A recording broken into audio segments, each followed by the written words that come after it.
Bonjour, cette série de vidéos porte sur la dérivation. Pour connaître ce qu'est le nombre dérivé, nous allons tout d'abord nous intéresser au taux de variation. Pour expliquer ce qu'est le taux de variation, commençons par l'aborder d'un point de vue géométrique, d'un point de vue de la courbe, d'un point de vue graphique, pardon. Voilà, donc ici j'ai la courbe CF qui en fait représente une fonction f.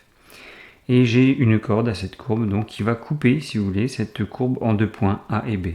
Donc voici ici la droite AB.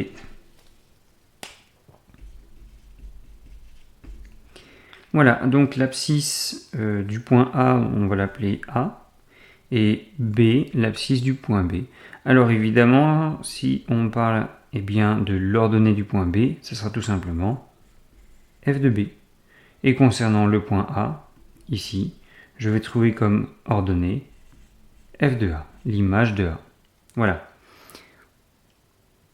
Et bien donc le taux de variation de la fonction f entre A et B correspond tout simplement au coefficient directeur de cette droite AB.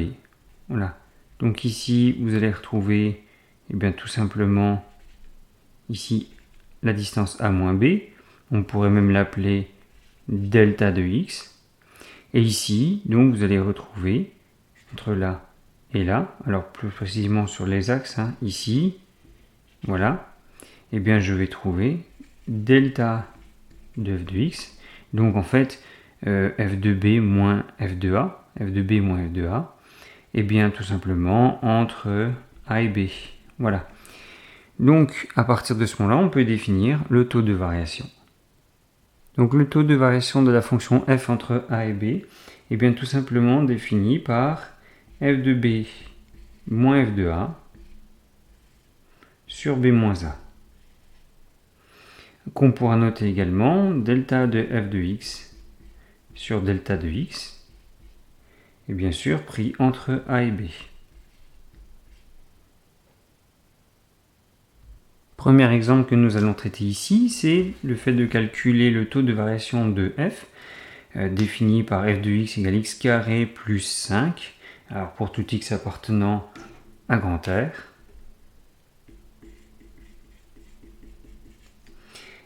On veut calculer donc ce taux de variation entre 3 et 4. Alors à ce moment-là, il suffit de calculer f de 3. f de 3, donc c'est 3 au carré plus 5, ce qui nous fait donc 9 plus 5. Et 9 plus 5, ça fait 14. De même, calculons f de 4. 4 au carré plus 5, ça nous fait 16 plus 5, c'est-à-dire 21. Calculons donc le taux de variation. Donc f de 4 moins f de 3 sur 4 moins 3 d'après la formule. Alors notez bien que j'ai bien f de 4 au-dessus du 4, d'accord, f de b, ici b, moins f de a, a. f de b moins f de a sur b moins a. Alors à ce moment-là, donc f de 4 nous fait 21, moins 14 sur 4 moins 3. Alors 4 moins 3, ça fait 1. Là, ça simplifie quand même bien le calcul. 21 moins 14, ça fait 7. Donc le taux de variation vaut 7. Calculons maintenant ce même taux de variation entre 7 et 10. f de 7, donc c'est 7 au carré plus 5, c'est-à-dire 49 plus 5, ce qui nous fait donc 54. f de 10, 10 au carré plus 5, et nous allons trouver 105. À ce moment-là, donc, taux. Allez, prenons pour l'exercice, parce que ce n'est pas forcément le plus grand ici, le plus petit ici, là j'ai fait le contraire, ça fonctionne aussi, tant qu'on reste cohérent. Donc, f de 7, on a dit que c'était 54, moins 105, sur 7 moins 10, qui fait moins 3. Cela nous fait donc moins 51 sur moins 3. Ce qui nous fait donc 51 divisé par 3, 17. Donc vous voyez que ici, eh bien, tout simplement, pour cette fonction, le taux de variation dépend de A et de B. Dans ce nouvel exemple, eh bien, nous cherchons donc le taux de variation d'une fonction f définie par f de x égale racine de x plus 2, évidemment, pour tout x supérieur à moins 2.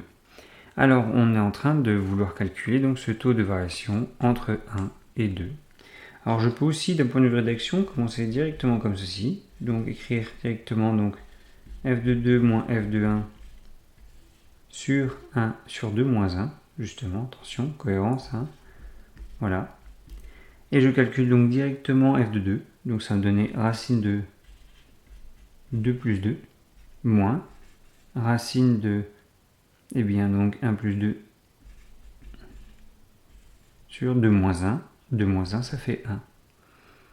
Donc ici, je vais trouver, eh bien, tout simplement, donc racine de 4, ça fait 2. 2 moins racine de 3. Voilà le taux de variation de f entre 1 et 2.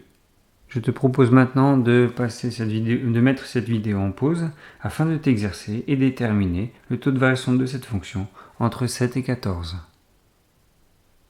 Tu as à ce moment-là normalement obtenu un septième.